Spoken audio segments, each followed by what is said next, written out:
You know, it would fix everything. Because I heard something heartbreaking at one point in my life. It said, a child that is loved by the parents can do anything. And it's true. Most of us are broken in the first 7 years of our life and spend the rest of our life mending it and trying to fix it. And at the end, you know, that's why I did Pacific Rim.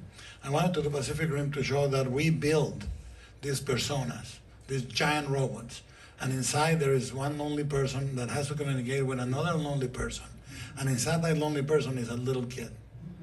So that's why if you saw the movie, it's a girl running with a shoe in her hand in the middle of a destruction of a city. That's who operates this machine. When I see Mike Tyson, I say, how scared must that child inside be to have to create Mike Tyson to exist in the world? And that's, I think, if you see these vulnerabilities, they're incredibly illuminating of the human condition. Given the years you spent dreaming about this project and the work you put in just to get it started, can you share with us a day on set that was just pure joy? Yeah. Fun. Most days. Most days. Most days. I mean, I would say, you know, there were things that were going different than I thought, because we prepped for 9 months this movie, and then whenever anything was going wrong, I said, why is it going wrong? What can I do with it to make it work in my benefit? Because I think it's the movie talking to you. No, you don't need that. You need this, you know. But I can say that every actor was a joy. Every actor was a joy. You know, Jacob, we printed every 2 takes. Print. If it was a third one, was a mechanical need, or he was the creature. Oscar and I, we're brothers. Really, he's my brother. I will call him drunk after midnight. I don't care. Like Beers. Two beers. Yeah. No. Yeah. Come on, Oscar. 2 beers. It's Saturday. No, but you know, it was really, really very, very deep. And Mia, if something is not real, she cannot do it. So everything you see when she looks at him, when the way she looks at him is what makes him alive, you know, and that's a miracle. You know, I think an actor, that's why, you know, when people talk about, AI, you know, when people talk about things like that, it's human. You know, it's humans touching humans and sharing an experience. And the way she looks at him, that's the great moment. And that's not me. That's not the position of the camera. That's the actors. So every day I came in saying, how can I make people love this set piece? And how can we experience it together so that you have never seen the putting together of the body in any movie the way it is in this movie. You have never seen the creature truly feel like it's new. How can I make it really sure? How can I make, et cetera, et cetera. Every day was a joy. And then I have the most massive postpartum depression.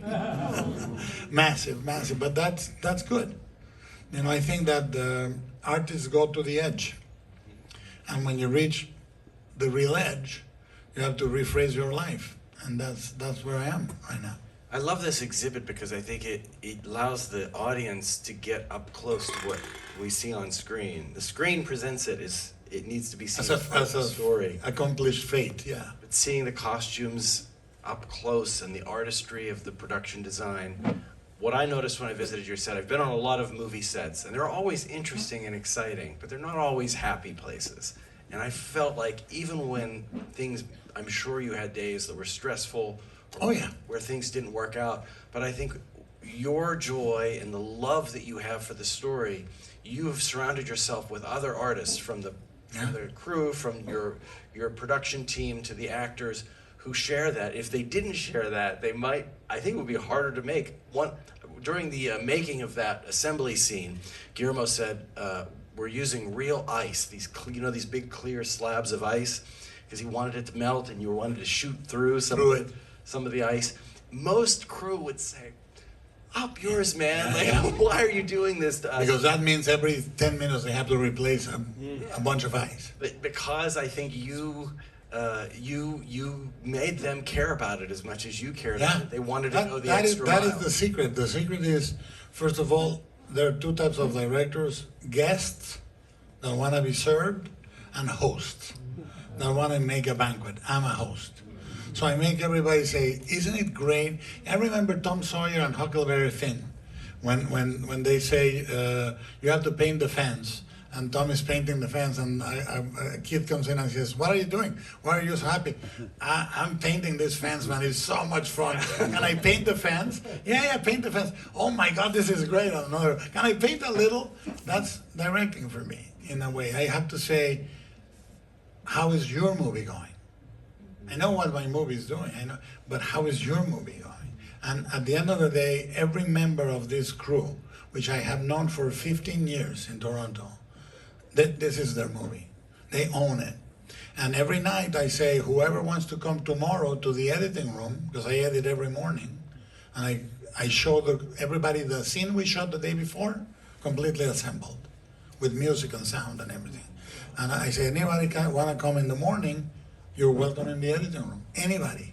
Set deck, wardrobe, props, and they show up with coffee and a donut or whatever, and we sit down and they see me edit. Because I want them to know what I'm doing. I want them to know why I wanted 20 takes or 3 takes.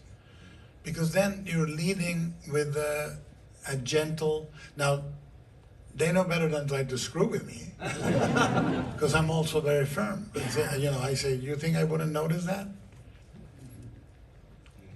Go fix it. And I'm very, very strict with that.